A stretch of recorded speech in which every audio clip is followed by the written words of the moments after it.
Hello বন্ধুরা, তোমাদেরকে আবার পেপার লার্নার্সে স্বাগত। আজকে হিন্দু পেপার অ্যানালিসিস করব, ডেট 16/4/2022। তা শুরু করার আগে তোমাদেরকে বলবো, আমার এই চ্যানেলটা তোমরা লাইক, কমেন্ট, শেয়ার এবং সাবস্ক্রাইব করো এবং বেল আইকনটা ট্যাপ করে রাখো, যাতে অতি সত্বর তোমাদের কাছে আমার এই ভিডিও পৌঁছে যায়। ঠিক আছে বন্ধুরা, তাহলে আজকের প্রথম নিউজ শুরু করছি। হিন্দু পেপার অ্যানালিসিস করছি হিন্দু পেপার থেকে। প্রথম খবরটা হচ্ছে, Sri Lanka will not ignore poor while seeking IMF।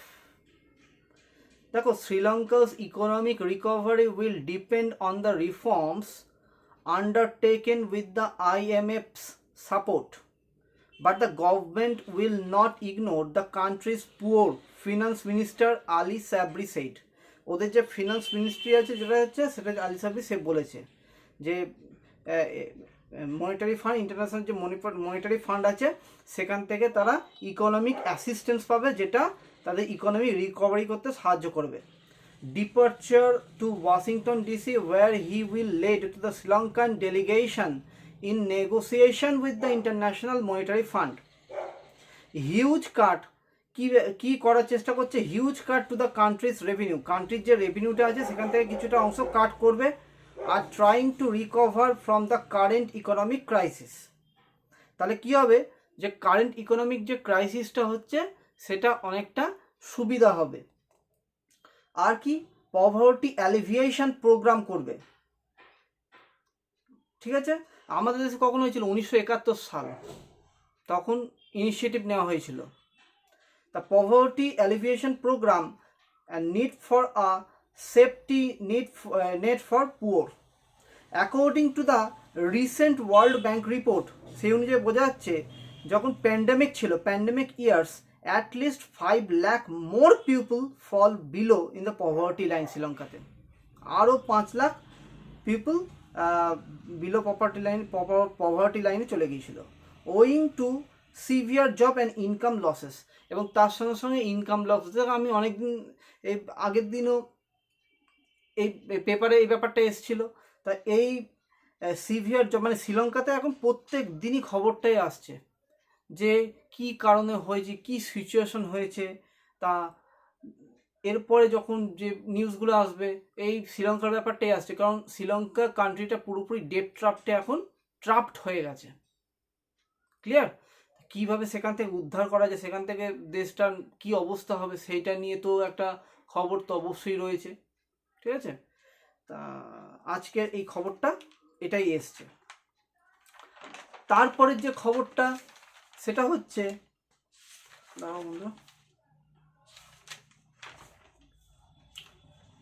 India to get record number of doctors in next 10 years।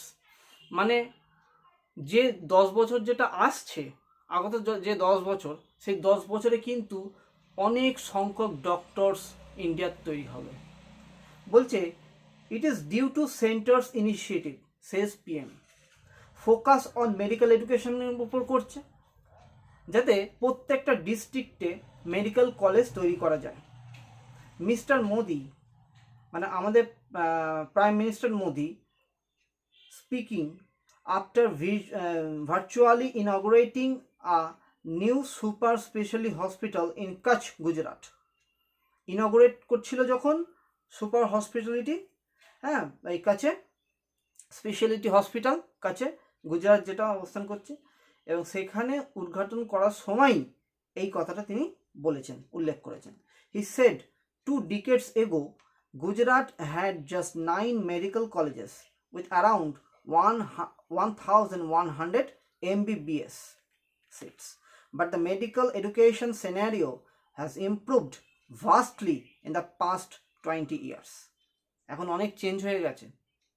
ঠিক আছে, মানে স্টেটের মধ্যে তোমার ধরো এইমস যেগুলো আছে সেগুলো রয়েছে প্রত্যেকটা স্টেটে, এবং 3 ডজন মেডিকেল কলেজও তৈরি হয়েছে, এবং মেডিকেল সিস্টেমেও কিন্তু ফোকাস করা হচ্ছে এখন। Medical sector, the combined total government expenditure, both the central and the state, 1.29% of GDP। ঠিক আছে, এবার কান্ট্রি ওয়াইজ যদি আমরা দেখি, সেখানে ব্রাজিল স্পেন্ড করে তাদের জিডিপির মেডিকেল সেক্টরে, সেটা হচ্ছে 9.2%। তারপর সাউথ আফ্রিকা 8.1% জিডিপির, আর রাশিয়া তারপর 5.3%, এবং চায়না হচ্ছে 5%। ইন্ডিয়া একেবারেই কম কিন্তু করে, মানে স্পেন্ড করে জিডিপির ওপর, কিন্তু এটাকে চেঞ্জ করতে হবে। এছাড়াও যে সমস্ত ইনিশিয়েটিভ নেওয়া হয়েছিল, দেখো ইনিশিয়েটিভ যেগুলো নেওয়া হয়েছিল সেগুলো হচ্ছে আয়ুষ্মান ভারত অ্যান্ড প্রধানমন্ত্রী জন আরোগ্য যোজনা, PMJAY। তা এইগুলো নেওয়ার পরেও এই সিচুয়েশন দেখা যাচ্ছে, সেটা একটু ঠিকঠাক করতে হবে। দেখা যাক আগামী যে সমস্ত নিউজগুলো আসছে এই ব্যাপারে আরও আলোচনা থাকবে। ঠিক আছে বন্ধুরা, চলো এরপরের যে খবরটা আসছে সেটা হচ্ছে India gets S-400 training equipment. S-400 training equipment প্রথম জানতে হবে কার কাছ থেকে নেওয়া হয়েছে, সেটা হচ্ছে রাশিয়া। রিসেন্ট অনেক সিচুয়েশন হয়েছে, ইউক্রেন রাশিয়ার মধ্যে যুদ্ধ হচ্ছে, ঠিক আছে। তা এমত অবস্থায় রাশিয়ার ওপর সবাই স্যাংশন করেছে। রিসেন্ট ডেপুটি সিকিউরিটি অ্যাডভাইজার এসেছিল দলীপ সিং, উনি এসে বললেন যে ইন্ডিয়া যেন ওদের সঙ্গে মানে রাশিয়ার সঙ্গে কোনো রকম ব্যবসা বাণিজ্য না করে, রুবেল যে ট্রান্সফার হচ্ছে সেটা যেন না হয়। ইন্ডিয়া রাশিয়ার মধ্যে মানে নিজের দেশের এতেই হচ্ছে রুবেলে, এখানে কোনো ডলারের কোনো গল্প হচ্ছে না, ঠিক আছে। তা এই জিনিসগুলো কিন্তু একটা হিন্ড্রেন্স তৈরি করছে। তবুও ইন্ডিয়া রাশিয়ার সঙ্গে ব্যবসা বাণিজ্য করছে, তেল পারচেস করছে। আর আজকে যেটা নিউজে এসছে সেটা হচ্ছে S-400। এবার শোনো, there is a delay in delivery in the second regiment of the S-400 from Russia due to the ongoing war in Ukraine. ঠিক আছে, ডিলে হচ্ছে আসতে। ফার্স্ট টাইম যেটা এসছে সেটা কিন্তু 1 ডিসেম্বর 2020 মধ্যে চলে এসেছিলো, কিন্তু সেকেন্ড যেটা আছে সেটা একটু ডিলে হচ্ছে, কারণ এখন রাশিয়ার সঙ্গে ইউক্রেনের যুদ্ধরত অবস্থায় আছে। However, some training equipment and simulators arrived in India with the threat of USA। এখানে একটা সিচুয়েশন তৈরি হয়েছিল যেটা হচ্ছে CAATSA USA, countering America's adversaries through sanction act, যেটা মানে কোনো দেশ প্রতি মানে যদি স্যাংশন করা হয় সে তার সঙ্গে বাণিজ্য করতে পারবে না। এইটা হচ্ছে ইউএসের একটা কাটসা যে ব্যাপারটা আছে। তা রিসেন্টলি যখন এসছিলেন দলীপ সিং এবং অন্যান্য খবরের মাধ্যমে যে ছড়িয়ে এসছে, তখন বলছিল যে ইউএস থেকে বলছে যে কোনো রকম কাটসা অ্যাক্ট লাঘব করা হবে না ইন্ডিয়ার ক্ষেত্রে। ক্লিয়ার? তা সেক্ষেত্রে একটা মানে ব্যাপারটা প্রবলেম ছিল। এইবার কি হচ্ছে, S-400 ডিল করেছিল অক্টোবর 2018-তে। কত? $5.43 বিলিয়ন ডিল করেছিল। 5টা অলরেডি চলে এসছে, এবং এই যে ফার্স্ট ইউনিট যেটা আছে সেটা কিন্তু পাঞ্জাবে রেখেছে। এবার আমাদের মাথায় প্রশ্ন আসতেই পারে যে কেন? কারণ হচ্ছে যে আমাদের কিছু নেবারিং কান্ট্রি আছে, তারা একটু থ্রেট ক্রিয়েট করে ইন্ডিয়ার এগেনস্টে। নামটা তো জানো সবাই, একটা হচ্ছে পাকিস্তান, একটা হচ্ছে চায়না। তা এই জন্য এই খবরটা উঠে এসছে। এবার এইটার সঙ্গে সঙ্গে আমাদের আরও কিছু জানতে হবে, যেটা ইন্ডিয়া রাশিয়ার যে রিলেশনটা, বিশেষ করে ডিফেন্স রিলেশন। ভারত রাশিয়া থেকে অনেক ডিফেন্স ইকুইপমেন্ট কেনে, এছাড়া মিটিংস হয়। The two defence minister meet annually to discuss the review the status of ongoing projects and other issues of military technical cooperation. ঠিক আছে, এছাড়াও কি 2011-র আগে রাশিয়া ইন্ডিয়ার রিলেশনটা খুব নড়বড়ে হয়ে গিয়েছিল, কিন্তু 2011-র পর, বিশেষ করে 2013-14-এর পর থেকে রিলেশনটা আলটিমেট লেভেলে চলে গেছে, ঠিক না? যার একটা ফলশ্রুতি হচ্ছে এই সমস্ত ব্যবসা বাণিজ্য, ঠিক আছে, এই সমস্ত মানে কি বলবো, সেনাবাহিনীর যে ইকুইপমেন্টসগুলো সেইগুলো অ্যাকোয়ার করা, ঠিক আছে, S-400 ডিল করা হয়েছে। ক্লিয়ার? তাহলে ইন্ডিয়াকে অস্ত্র সাপ্লাই করে বিভিন্ন দেশ, যেটা হচ্ছে ইসরায়েল, USA, ফ্রান্স, রাশিয়া। কিন্তু রাশিয়া কিন্তু সবথেকে বেশি কিন্তু এক্সপোর্ট করে ইন্ডিয়াতে। This is indicated by the following latest development, ঠিক না? India has approved proposals to acquire MiG-29 and Su-30 MKI fighters aircraft from Russia for $2.4 billion US. এছাড়াও AK-203 রাইফেল কন্ট্রাক্ট হয়েছিল, 200 KA 226T ইউটিলিটি হেলিকপ্টার সাপ্লাইও করেছে। তা বলতে গেলে actual 86% approx 86% কিন্তু equipment তা আমাদের দেশে যেটা আছে সব রাশিয়ান অরিজিন। তা এইখান থেকে বোঝা যাচ্ছে যে আজ ইন্ডিয়া এবং রাশিয়ার মধ্যে একটা মজবুত রিলেশন তৈরি হয়েছে, যার ফলে joint research, design development, production of state of the art military platform jointly তৈরি হচ্ছে। এছাড়াও ব্রাহ্মোস মিসাইল, যেটা তার বিশেষ উদাহরণ। ব্রাহ্মোসে কীভাবে এসেছিল এটা সবাই জানো, একটা হচ্ছে আমাদের নদী হচ্ছে ব্রহ্মপুত্র, আর রাশিয়ার হচ্ছে মস্কোভা রিভার। রাশিয়া এবং ইন্ডিয়া দুজন মিলে তৈরি করেছে। এছাড়াও যে সমস্ত এক্সারসাইজগুলো আছে সেটা হচ্ছে Indra exercise, tri service India Russia. এরপর নেভি আছে, INS বিক্রমাদিত্য ফ্রম রাশিয়া তৈরি হয়েছে। আর nuclear attack submarine Chakra is also in service, এটাও রাশিয়ারই। আর্মিতে কি ইন্ট্রোডিউসড হয়েছিল সেটা হচ্ছে T-90 আর T-72 মেন ব্যাটল ট্যাঙ্কস। আর এয়ারফোর্স IAF ইন্ডিয়ান এয়ারফোর্সের Su-30 MKI ফাইটার এখানে ইন্ট্রোডিউস হয়েছিল, মানে ইন্ডিয়াতে। সবই রাশিয়ান অরিজিন, ঠিক আছে? তা এখন আমরা এই যে নিউজটার মাধ্যমে সেখানে বলছে যে এই যে সেকেন্ড যে রেজিমেন্ট সেটা আসছে একটু ডিলে হচ্ছে due to the battle between Ukraine and Russia, চলে আসবে অতি সত্ত্বর, সেটা নিয়ে আলোচনা হয়েছে। ঠিক আছে বন্ধুরা, আশা করি বুঝতে পেরেছো আমি যেটা নিউজটা বললাম। এবার আমি 4 নম্বর নিউজে আসছি, সেটা হচ্ছে Egypt two import wheat from India. দেখো এখন ইউক্রেন এবং রাশিয়ার মধ্যে যুদ্ধ লেগেই আছে। তা এই যুদ্ধ থাকার জন্য ফুড স্কার্সিটিও দেখা যাচ্ছে, সেটা আমি অনেক নিউজেও মানে বেরিয়েছিল এমনি থেকে। তা সেই সিচুয়েশনটায় দাঁড়িয়ে তাহলে ইন্ডিয়া সেই জায়গাটায় একটা গোল্ডেন অপরচুনিটি পেয়েছে। ইন্ডিয়াতেও প্রচুর গম উৎপন্ন হয়, প্রডিউস হয়, সেই গম তারা এক্সপোর্টও করতে পারে, ঠিক আছে? তাহলে সেইটা নিয়ে ব্যাপারটা এসছে। Egypt, one of the world's biggest importers of wheat, which has been importing the grain from Russia and Ukraine, has agreed to source wheat from India. ঠিক আছে? রাশিয়া ইউক্রেন ওয়ারের ফলে প্রত্যেকটা দেশে হুইট পারচেস করছিল, তাই না, রাশিয়া থেকে Ukraine থেকে, কিন্তু এখন ব্যাঘাত ঘটছে due to war. India has good opportunity, ভারতের কাছে এখন গুড অপরচুনিটি আছে। ভারত এবার হুইট পাঠাবে যে দেশগুলিতে, এবার সেখান থেকে টাকা পয়সা ইনকাম করতে পারবে, ঠিক আছে? এবার একটা প্রবলেম কি হয়, যেটা হচ্ছে আমাদের দেশে তো হুইট তো প্রচুর উৎপন্নও হয়, প্রডিউস হয়, কিন্তু এত জনসংখ্যা, কনজিউমারের সংখ্যাও কম নয়, ঠিক আছে? তা এটা একটা ভালো দিক, যেটা এবার মনসুনটা নাকি ভালো যাবে, দেখা যাক, সেটা আশা করা যায় কি এফেক্ট ফেলে। তা যাই হোক, ইজিপ্ট ইম্পোর্ট করে 6.1 million tonnes of wheat in 2021.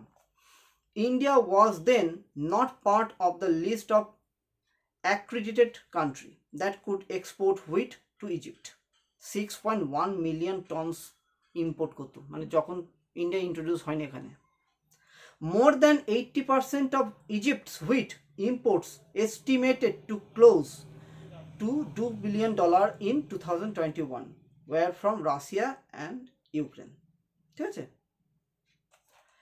আচ্ছা, এতে কি হবে, আমরা যদি এখান থেকে মানে আমরা যদি এক্সপোর্ট করি তাহলে কি হবে, যে টাকা জেনারেট হবে, ঠিক আছে, আমাদের ইকোনমিতে ইনক্লুড হবে, এটা দেশের একটা উন্নতির প্রকল্পে কাজে লাগবে। এখন ইন্ডিয়া ফুল এফোর্ট দিচ্ছে এই ব্যাপারে, Growth in wheat export in driven mostly by the demand from the countries such as, চেষ্টা করছে আরও অন্যান্য দেশেও পাঠানো, একটা Bangladesh, UAE, Qatar, Sri Lanka, Oman and Malaysia. However, India is also making efforts to boost wheat export to other countries including Yemen, Afghanistan, Indonesia. ঠিক আছে বন্ধুরা, এবার একটা জিনিসের ব্যাপার আছে, একটু কিছু ব্যাপার একটু নোটস করে নেওয়াটা ভালো. দেখো, ওয়ার্ল্ডস হুইট এক্সপোর্ট করে রাশিয়া এবং ইউক্রেন বেশি, যেটা আমি প্রথমেই বললাম. Russia world largest exporter of wheat, 18% international export করে. In 2019 Russia Ukraine together export করেছে অ্যাপ্রক্স বলতে গেলে 25.4%, মানে 26% অ্যাপ্রক্স অফ ওয়ার্ল্ডস হুইট. এক্সপোর্টের মধ্যে আমি সিকোয়েন্সিয়ালি বলছি, মানে পরপর Russia, USA, Canada, France, Ukraine. আর ইম্পোর্টের দিক থেকে হচ্ছে তোমার ইজিপ্ট. ঠিক আছে, তা ইন্ডিয়াও কিন্তু সেকেন্ড লার্জেস্ট প্রডিউসার, কিন্তু ওই একটাই ব্যাপার যে কনজিউমার আমরা কনজিউম করে নিই. দেখা যাক, আসন্ন ওয়েদারটা তো খুব ভালো হবে বোঝা যাচ্ছে, শোনাও যাচ্ছে, তো যেটা দেখা যাক কি হয়. আশা করি এটাতে ঠিকঠাক হবে যেরকম চিন্তা ভাবনা হয়েছে. ঠিক আছে, এর ওপর আরও খবর আসবে. আচ্ছা, এরপরের যে খবরটা আমি পড়বো সেটা হচ্ছে navy accelerates indigenization efforts, focus on weapons and aviations items.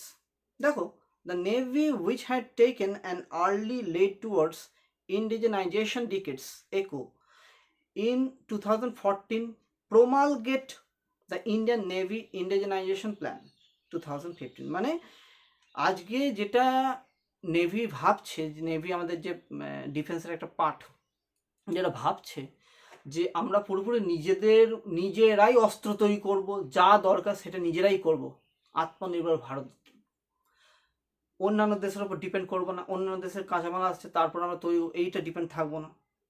এইটা কিন্তু অনেক আগে ইনিশিয়েটিভ নেওয়া হয়ে গিয়েছিল, সেটা রিভাইজ চলছে. 2015-2030 to enable indigenous development of equipments and system is further ramping up indigenization efforts, especially in weapon and aviation related items. ঠিক আছে, ইম্পোর্টটাকে কাট ডাউন করতে হবে. আমরা যে ইম্পোর্ট করছি সেটাকে কাট ডাউন করে ডোমেস্টিক ম্যানুফ্যাকচার বুস্ট করতে হবে, তাহলেই তো ভালো হবে. টিল ডেট এখনো পর্যন্ত আমরা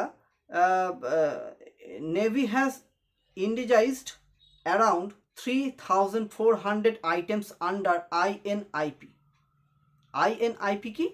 Indian navy indigenization plan, including over 2,000 machinery. দেখো, 2,000 মেশিনারি আমরা নিয়েছিলাম, হ্যাঁ, electrical spares, over 1,000 aviation spares and over 250 weapon spares এতদিন পর্যন্ত. কিন্তু চেষ্টা চলছে এটা নিজেদের ওপর আস্থা রেখে নিজেরাই তৈরি করবো ইন্ডিজিনাসলি. ঠিক আছে, the existing naval aviation indigenization roadmap 2019-22 is also under revision. ঠিক আছে, তাহলে এই খবরটা উঠে এসছে, পুরোপুরি নিজের ওপর আস্থা রেখে তৈরি করা ইন্ডিজেনাইজেশন. ঠিক আছে, এই শব্দটা বিশালভাবে এখানে এফেক্ট করেছে. ঠিক আছে, এরপরের যে নিউজটা সেটা হচ্ছে বিহার 6 ইউনেস্কোস ট্যাগ ফর সাইক্লোপিয়ান ওয়াল. দেখো, এই সাইক্লোপিয়ান ওয়াল বলতে একটা জায়গা ছিল, মানে একটা বিহারের একটা জায়গায় ছিল, সেটা হচ্ছে তোমার রাজগীরে. ঠিক আছে, তা এই একটা ওয়াল, এই ওয়ালটা প্রোটেক্ট করতো বাইরে থেকে যারা দস্যুরা অ্যাটাক করতো তাদের কাছ থেকে এটা প্রোটেক্ট পেত. ঠিক আছে, রাজগীর প্রোটেক্ট পেত তখনকার অ্যানসেন্ট সিটি. তা সেইটাকে বিহার সরকার বলেছে যে মানে সেটাকে যেন ইউনেস্কো ওয়ার্ল্ড হেরিটেজের আখ্যা দেওয়া হয়. তাই জন্য এই খবরটা উঠে এসছে. দেখো, send friends proposal to the archaeological survey of India to get the 40-kilometer long cyclopean wall, a more than 2,500 years old structure at Rajgir, listed in the UNESCO World Heritage Site. It was built before 3rd century BC to protect the ancient city of Rajgir from invaders. এটা আমি কিছুক্ষণ আগেই বললাম। এইবার যেহেতু UNESCO কথাটা উঠে এসছে, তাই ইউনেস্কো সম্বন্ধে একটু জেনে নিই। ইউনেস্কোর ফুল ফর্ম কি? United Nations Educational, Scientific and Cultural Organization. তোমরা কমেন্টে আমাকে জানাবে ইউনেস্কোর হেডকোয়ার্টার কোথায়। দ্য সাইটস আর ডেজিগনেটেড, আমি প্রথম অক্ষরটা বলে দিচ্ছি, হেডকোয়ার্টারে পি দিয়ে শুরু, এবার তোমরা কমেন্টে জানিয়ে দেবে। আচ্ছা, the sites are designated as having outstanding universal value under the convention concerning the protection of the world cultural and natural heritage. যে সমস্ত ওয়ার্ল্ড কালচারাল এবং ন্যাচারাল হেরিটেজ থাকে সেইগুলোকে প্রোটেক্ট দেওয়ার কাজই হচ্ছে ইউনেস্কোর। ঠিক আছে, 1972 সাল। কালচারাল এবং কিছু সাইটস তাকে ভাগ করা হয়েছে, সেগমেন্টে ভাগ করা হয়েছে। কালচারালের তকমা পড়ে ন্যাচারাল এবং মিক্স সাইটস। দেখো কিছু উদাহরণ দেবো। ধোলাবিরা যেমন হচ্ছে হরপ্পান সিটি, সেটা হচ্ছে cultural sites. Great Himalayan national park conservation area, সেটা হচ্ছে ন্যাচারাল সাইটস। আর মিক্স সাইটস হচ্ছে কাঞ্চনজুঙ্গা ন্যাশনাল পার্ক। ঠিক আছে, তা আজ পর্যন্ত ইউনেস্কোর যতগুলো সাইট আছে তার সংখ্যা হচ্ছে 40টা। ঠিক আছে, 7টা হচ্ছে ন্যাচারাল, 32টা হচ্ছে কালচারাল, আর হচ্ছে একটা মিক্স। ওকে বন্ধুরা, আশা করি তোমরা বুঝতে পেরেছো, ডিটেলস ইনফরমেশন দিলাম এখানে। এরপরে যে খবরটা আসছে সেটা হচ্ছে এডিটোরিয়াল। তা এডিটোরিয়ালটা আজকে একটাই রয়েছে, খুব ইম্পর্টেন্ট এডিটোরিয়াল, এটা ভালো করে শুনবে সবাই। বলছে the food vaccine as right more so for TB patients. বলছে without addressing under nutrition the goals of reducing the incidence of TB and mortality in India can not be reached. কিছু জিনিস ছিল আগে পাস্টে বিলিভ ছিল যে every ill had a পিল, যখনই শরীর খারাপ হতো পিল নিয়ে নিত, এবং the pill killed the germs that made you ill. জার্মসটাকে, ঠিক আছে, মানে আমাদের শরীর খারাপ হলেই ওষুধ নিয়ে নেবো। ওটা কি কারণে হচ্ছে না হচ্ছে, তার জন্য কি দরকার, পুষ্টি দরকার না কি দরকার, সেইটাকে আমরা না দেখে ওষুধ নিয়ে নিলাম। তা সেইটা নিয়ে এসছে আজকে এডিটোরিয়ালটা। Factors such as genetic and metabolic causes, hormonal imbalance and altered neurochemical transmitters causing illnesses and were less known then, but there was fairly good knowledge of how good air and nutrition reduced consumption illnesses such as tuberculosis তো বায়ুতে ছড়ায়। এবার আমি আসছি, দেখো একটা উদাহরণ দিয়েছে এডিটর, এখানে অর্থাৎ একটা উদাহরণ দিয়েছে যেটা হচ্ছে হিস্ট্রি, একটা এভিডেন্স দিয়েছে এখানে, হিস্ট্রি অ্যান্ড পার্সপেক্টিভ। বলছে sanatorium were set up in the mountain terrain with fresh air, pure water and good food in the quest for the cure of TB. স্বাভাবিক, চারদিকে পরিবেশটা সুস্থ এবং খাদ্য যদি ঠিক মতন থাকে, প্রপার নিউট্রিশনাস ডায়েট যদি থাকে, তাহলে কিন্তু এই টিবিটা সেরে যাওয়া সম্ভব। No drugs for TB till discovery of the streptomycin in 1943। With improved wages, better living standard accompanying higher purchasing power for food, TB mortality rate came down 300 people per 1 lakh population to 60 in England and Wales। বুঝতে পারছো, কমে গেছে। মানে যদি এইগুলো ব্যাপার থাকে, 1 lakh পিপলের মধ্যে 300 পিপল, মানে অনেকটা কেম ডাউন হয়ে গেছে। TB disappeared from socio-economic developed countries long before the advent of chemotherapy. যাদের সোশিও ইকোনমিক ডেভেলপড কান্ট্রি হবে তাদের সেক্ষেত্রে তাদের টিভিটা একটু কম হওয়ার সম্ভাবনা থাকবে।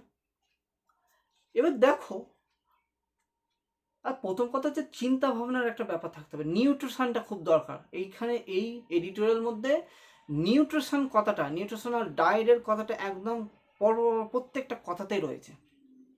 সে উজ্জ্বলভাবে হোক, বুঝিয়ে দিচ্ছে যে ওইটা এসেন্সিয়াল ওষুধের থেকে। দেখো একটা historical evidence, after World War second in 1946 GB Leyton reported করেছে 92% reduction TB among the British soldiers who fed additional Red Cross diet of 1000 calories plus 30 grams of protein when compared to Russian soldiers who fed only camp diet। মানে ওরা 100 calorie gain করেছিল এবং 30 gram protein নিয়ে British সোলজাররা, ঠিক আছে। 92% কিন্তু TB reduction হয়ে গেছিলো ওদের কম্পেয়ার টু রাশিয়ান সোলজারদের। বাট মডার্ন থেরাপিস্ট ইগনোর করছে এই ব্যাপারটা, ইম্পর্টেন্স অফ গুড নিউট্রিশন, ঠিক আছে। They try to control TB initially with streptomycin injection, isoniazid para amino salicylic acid, এইগুলো ইউজ হচ্ছে। In the ecstasy of finding antibiotics killings the germs, the social determinants of disease were ignored, ঠিক আছে। এবার ব্যাপারটা আসছে, দেখো ভালো করে বুঝবে এই জায়গাটা বলছি, শুধু ওষুধের ওপরেই ডিপেন্ড করে আছে। With more drugs arsenal such rifampicin, ethambutol, pyrazinamide, the fight against the TB bacteria continued, which became the multi-drug resistance। প্রথম কথা আমাদের জানতে হবে নলেজ কিন্তু থাকা দরকার আছে, তা না হলে মানে টিবি দেখো হচ্ছে, আর যখন এই টিবির প্রবলেম দেখা যাচ্ছে ওষুধ। প্রপার ডায়েটের কথা বলেছে, পুষ্টি নিউট্রিশনের দরকার যাতে এই টিবি থেকে রক্ষা পাওয়া যায়। কিন্তু উল্টো কেস হয়ে যায়, টিবি তো ঠিক হয়ই না, ওষুধ নিয়ে যাচ্ছে, ড্রাগ রেজিস্ট্যান্স বডি তৈরি হয়ে যায় প্রপার নিউট্রিশন না নিয়ে। To provide nutritional supplements of additional rice, dal, cooking oil for TB patients in the tribal areas.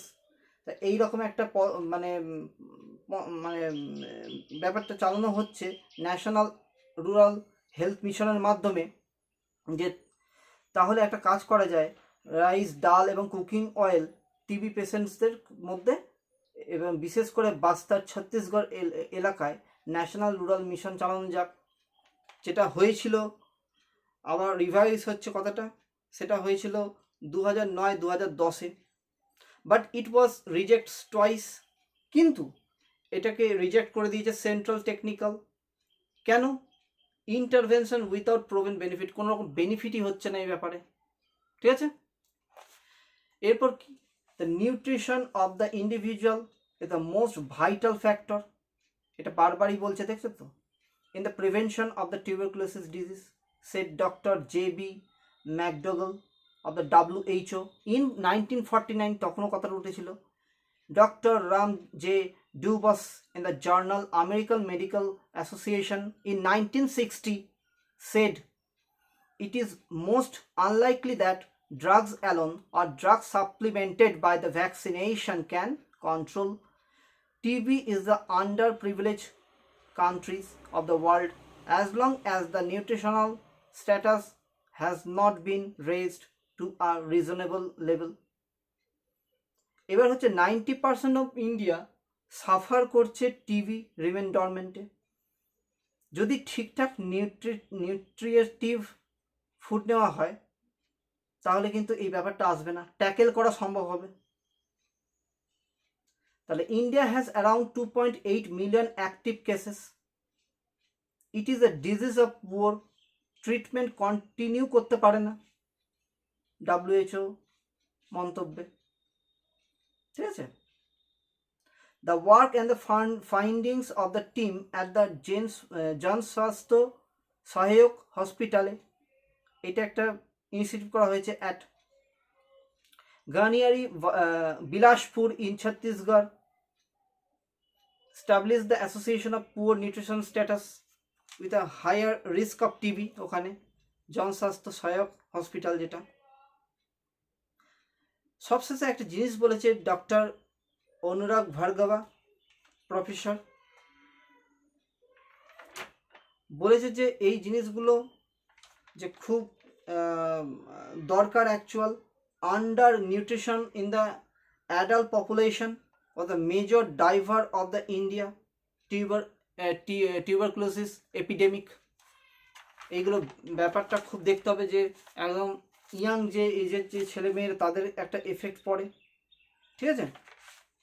2019 global TB report অনুযায়ী বলছে ম্যালনিউট্রিশনের মত অনুযায়ী ম্যালনিউট্রিশনের ফলেই কিন্তু এই ব্যাপারটা আসছে। এছাড়াও আরও কিছু কারণে আসছে, সেটা হচ্ছে অ্যালকোহল, ডায়াবেটিস, HIV, স্মোকিং। এটা একটা হার্মফুল রিস্কের ব্যাপার। তার মধ্যে মেজর কজ হচ্ছে ম্যালনিউট্রিশন। তাই সবাই চেষ্টা মানে সব স্টেটগুলো চেষ্টা করছে যে কী হচ্ছে provide eggs, milk powder, dal, হ্যাঁ, Bengal gram nuts, cooking oil to diagnosed patients along with anti-TB drugs, ঠিক আছে। Chhattisgarh also initiated the supply of groundnuts, মুগ ডাল, soya oil from April 2018 থেকে শুরু হয়েছিল আন্ডার নিক্ষয় পোষণ যোজনা of the National Health Mission. All states began extending cash support, সবাই চেষ্টা করছে ক্যাশ সাপোর্টও করতে, 500 টাকা করে দিতে, ঠিক আছে। কিন্তু বর্তমানে সেটা বলছে সেটা সাফিসিয়েন্ট নয়, ঠিক না। This amount need to be raised without simultaneous nutrition education and counselling support. This cash transfer will not have the desired outcome. According to the doctor Bhargava, undernutrition and TB are syndemics, and the intake of adequate balanced diet, balanced food jodi neয়, especially by the poor, can work as a vaccine to prevent TB। এই কথাটাই বলেছেন, ঠিক আছে।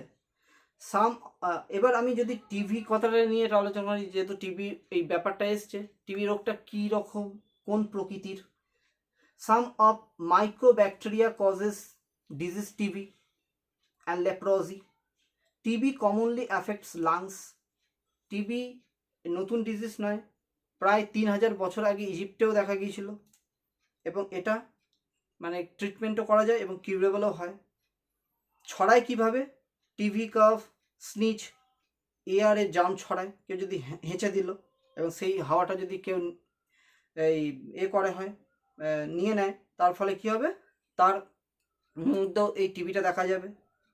Calf with sputum and blood at Times, হালকা হালকা রক্তও দেখা যায় cafe. Chest pain দেখা যাবে, উইকনেস হয়, এগুলো হচ্ছে সিমটম। ওয়েট লসও হয়, ফিভার হয়, এবং নাইট সোয়েটসও দেখা যায়, ঠিক আছে। তা বন্ধুরা, এই হচ্ছে আমার কমপ্লিট অ্যানালিসিস হিন্দু পেপারের। তোমাদের কেমন লাগলো আমাকে কমেন্ট বক্সে জানিও। আরও কিছু যদি দরকার হয় সেটাও কমেন্ট বক্সে বলো, ঠিক আছে। তা তোমরা লাইক, কমেন্ট, শেয়ার এবং সাবস্ক্রাইব করো।